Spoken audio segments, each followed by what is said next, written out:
Assalamualaikum warahmatullahi wabarakatuh. Perkenalkan, nama saya Kurnia Sari. Saya di sini bersama Sifa Salsabila. Saya perwakilan dari Sifa Salsabila. Saya akan membahas tentang studi kasus pasar kelapa. Latar belakang pasar adalah tempat bertemunya pembeli dan penjual untuk melakukan transaksi jual beli barang atau jasa. Menurut ilmu ekonomi, pasar berkaitan dengan kegiatannya, bukan tempatnya. Ciri khas sebuah pasar adalah adanya kegiatan transaksi atau jual beli.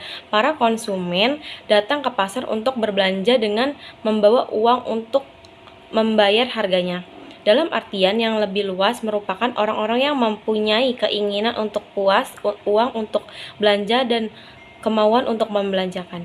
Jadi, dalam pengertian tersebut, terdapat faktor-faktor yang menunjang terjadinya pasar, yakni keinginan, daya beli, tingkah laku dalam pembelian, sehingga timbullah permintaan dan penawaran dalam sebuah transaksi.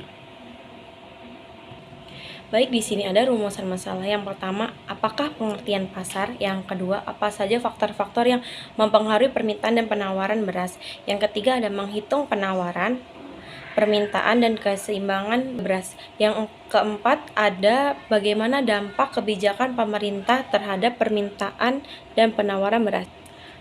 Baik, di sini juga ada tujuan penelitiannya, yaitu satu, menjelaskan tentang pengertian pasar. Yang kedua, ada menjelaskan faktor-faktor yang mempengaruhi permintaan dan penawaran. Dan yang ketiga, ada menjelaskan dampak kebijakan pemerintah terhadap permintaan dan penawaran pasar. Baik, di sini ada pembahasan. Yang pertama itu ada pembahasan tentang, di sini saya akan menjelaskan tentang pengertian pasar.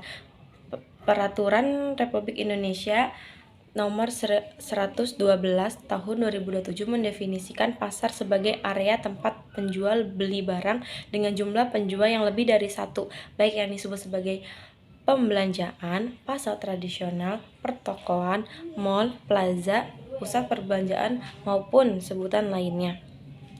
Menurut Menteri Perdagangan Republik Indonesia, pasar dalam pengertian teori ekonomi adalah suatu situasi seorang atau lebih pembeli atau konsumen, dan penjual atau produsen dan pedagang melakukan transaksi setelah kedua pihak telah mengambil kata kesepakatan tentang harga terhadap suatu jumlah atau kuantitas barang dengan kuantitas tertentu yang menjadi objek transaksi.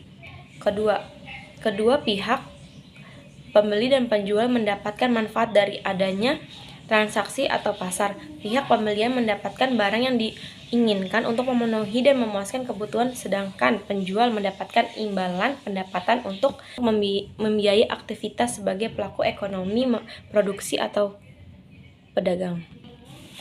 Pasar tradisional adalah pasar yang dimana kegiatan penjual dan pembeli dilakukan secara langsung dalam bentuk eceran dalam waktu sementara atau tetap dengan tingkatan pelayanan terbatas.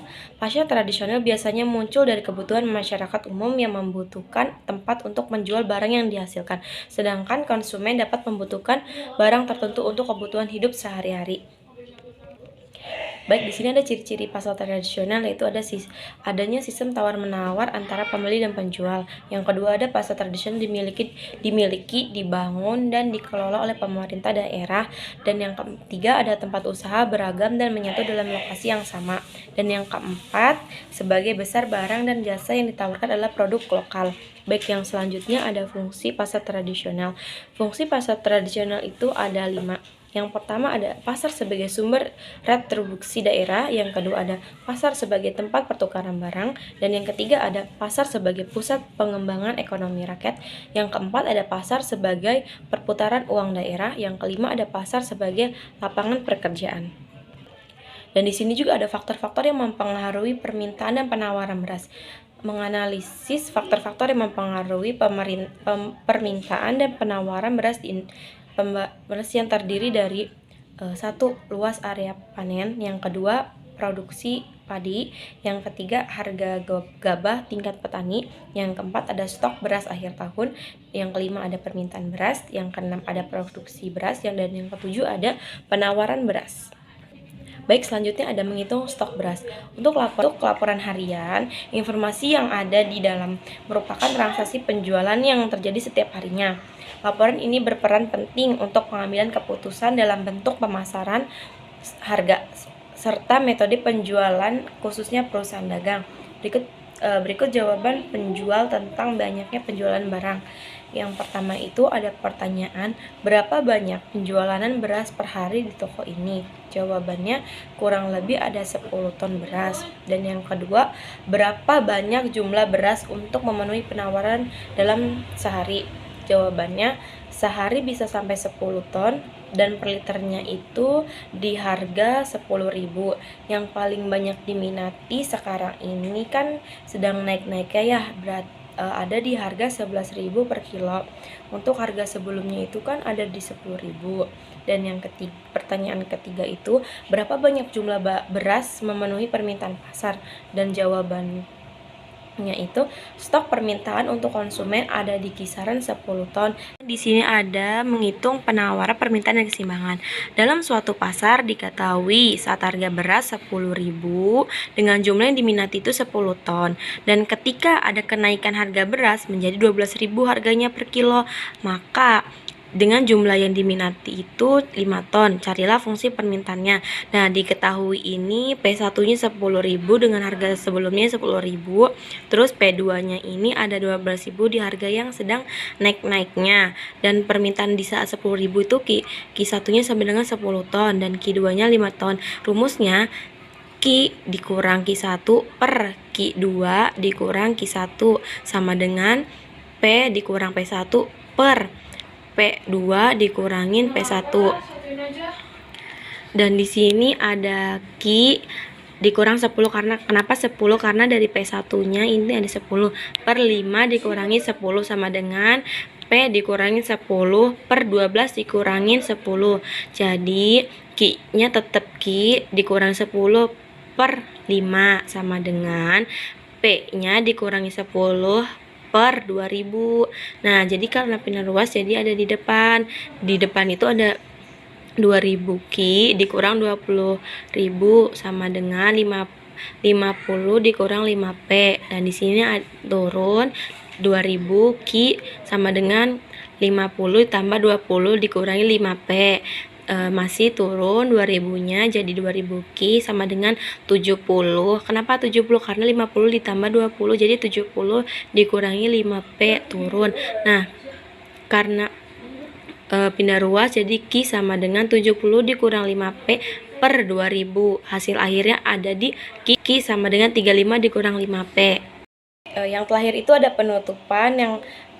Penutupan itu ada isinya kesimpulan. Berdasarkan data yang dapat disimpulkan bahwa kenaikan harga ditimbulkan oleh beberapa faktor, salah satunya faktor cuaca, di mana jika terjadi hujan berkepanjangan, maka sawah-sawah akan terendam air, akibatnya panen padi gagal, sehingga harga bahan pokok terus melonjak naik.